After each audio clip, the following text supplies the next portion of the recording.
Hello friends and welcome back to my OBG series of normal labour.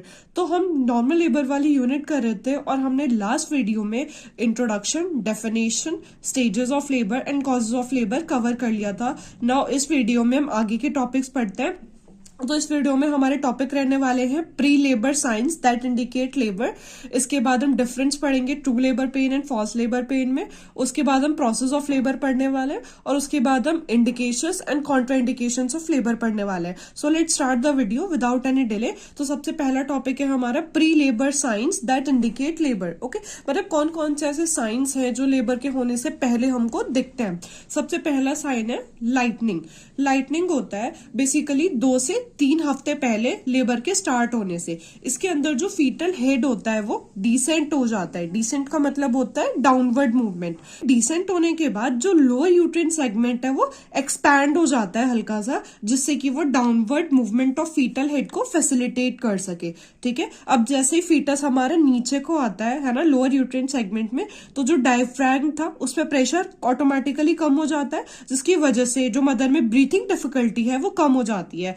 As a result जो lungs है उनके expansion के लिए थोड़ा सा स्पेस हो जाता है, रूम हो जाता है। ठीक है, या फिर हम इसको ऐसे भी लिख सकते हैं कि few weeks prior to onset of labour primary gravida mother में जो हमारा प्रेजेंटिंग पार्ट होता है वो ट्रू पेल्विस के अंदर सिंक हो जाता है। ठीक है, और जब हमारा जो प्रेजेंटिंग पार्ट है वो नीचे को आ जाएगा तो फंडल हाइट मदर की डिमिनिश हो जाएगी, कम हो जाएगी। एज अ रिजल्ट डायफ्रैगम के ऊपर प्रेशर भी कम हो जाएगा।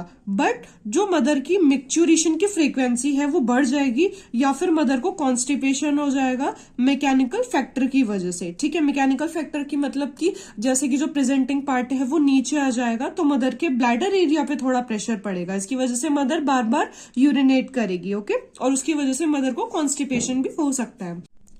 नाउ नेक्स्ट पॉइंट है फॉल्स लेबर पेन। तो जो फॉल्स लेबर पेन होता है वो basically 36 to 37 weeks of gestation में आते हैं।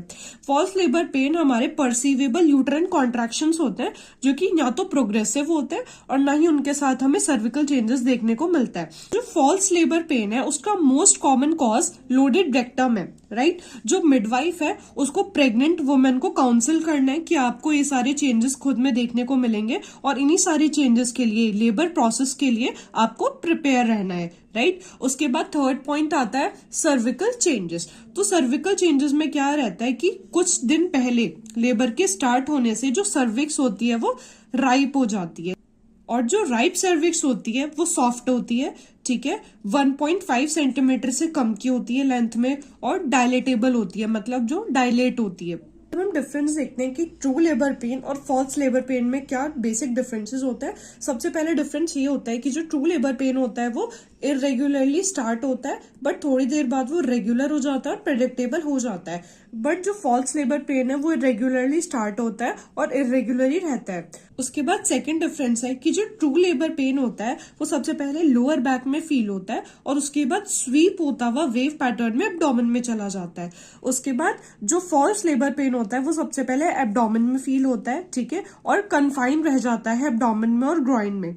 उसके बाद थर्ड डिफरेंस है कि जो ट्रू लेबर पेन होता है वो एक कंटिन्यूअस पेन होता है ना, और जो फॉल्स लेबर पेन होता है वो डिसअपियर हो जाएगा अगर मदर चले फिरेगी या फिर थोड़ी देर सो लेगी तो। उसके बाद फोर्थ डिफरेंस है कि जो ट्रू लेबर पेन है उसकी जो ड्यूरेशन, फ्रीक्वेंसी और इंटेंसिटी इंक्रीज होती रहती है। बट जो फॉल्स लेबर पेन है ना तो उसकी ड्यूरेशन बढ़ती है, ना ही उसकी इंटेंसिटी और ना ही उसकी फ्रीक्वेंसी इंक्रीज होती है। उसके बाद हम फिफ्थ डिफरेंस देखते हैं कि जो ट्रू लेबर पेन है उसमें शो होती है और जो फॉल्स लेबर पेन होता है उसमें शो एब्सेंट रहती है। शो होता है कि डिलीवरी से पहले मदर के वेजाइना से थोड़ा सा ब्लड टाइप डिस्चार्ज होता है, उसे हम बोलते हैं शो। उसके बाद सिक्स्थ आता है जो ट्रू लेबर पेन होते हैं वो सर्विकल इफेसमेंट को और सर्विकल डायलेशन को अचीव करते हैं, लेकिन जो फॉल्स लेबर पेन होते हैं उसमें कोई भी सर्विकल इफेसमेंट या फिर सर्विकल डायलेटेशन नहीं होता है। नेक्स्ट टॉपिक है प्रोसेस ऑफ लेबर। तो जो प्रोसेस ऑफ लेबर है उसे हम 4P से डिस्क्राइब करते हैं। 4P मतलब पहला P है power, second P passenger, third P है पैसेज एंड फोर्थ P है साइकी।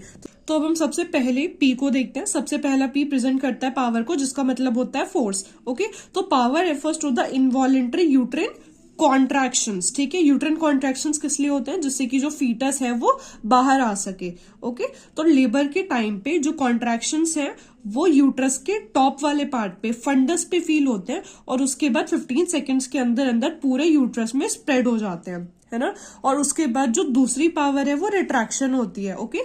एक यूनिक प्रॉपर्टी होती है यूट्राइन मसल्स की कि वो अपनी जो शॉर्टनिंग उसने रिटेन की है यूट्राइन कॉन्ट्रैक्शन के टाइम पे उसको रिटेन करे, इसी प्रॉपर्टी को हम रिट्रैक्शन बोलते हैं। उसके बाद सेकंड पी आता है पैसेंजर। तो हमारे लेबर के प्रोसेस में पैसेंजर हमारा फीटस हुआ। सो जो फीटस होता है वो एक एप्रोप्रिएट साइज का और शेप का होना चाहिए जिससे कि वो बर्थ कैनाल की वेरिंग डायमेंशन से निकल सके, ठीक है।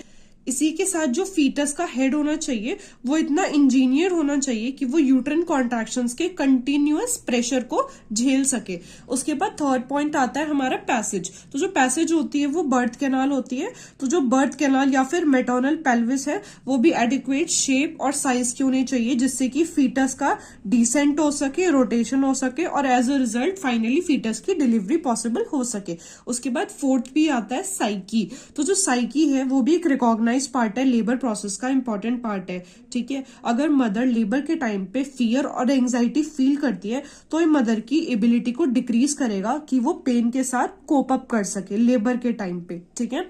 नेक्स्ट टॉपिक आता है हमारा indications and Contra indications of normal labour, ठीक है। तो कौन से टाइम पे हम अब देखते हैं कि नॉर्मल लेबर हम कर सकते हैं। सबसे पहली इंडिकेशन आती है हमारी स्पॉन्टेनियस लेबर। अगर लेबर का ऑनसेट स्पॉन्टेनियस हो रहा है तो, उसके बाद एमनियन और कोरियोनिक मेम्ब्रेन्स का रप्चर हो रहा है तो, उसके बाद अगर हम इंडक्शन ऑफ लेबर करवा रहे हैं तो भी नॉर्मल लेबर के चांसेस है, और लास्ट आते हैं कि खुद सर्विक्स जब राइप हो रही है तो, ओके। अब हम देखते हैं कि कौन कौन सी कंडीशंस में हम नॉर्मल लेबर नहीं करेंगे। सबसे पहला आता है cord prolapse, twin pregnancy, then breech face या फिर ब्रो प्रेजेंटेशन। उसके बाद आता है malposition, high order birth, macrosomia या फिर मल्टीपल सिजेरियन सेक्शंस।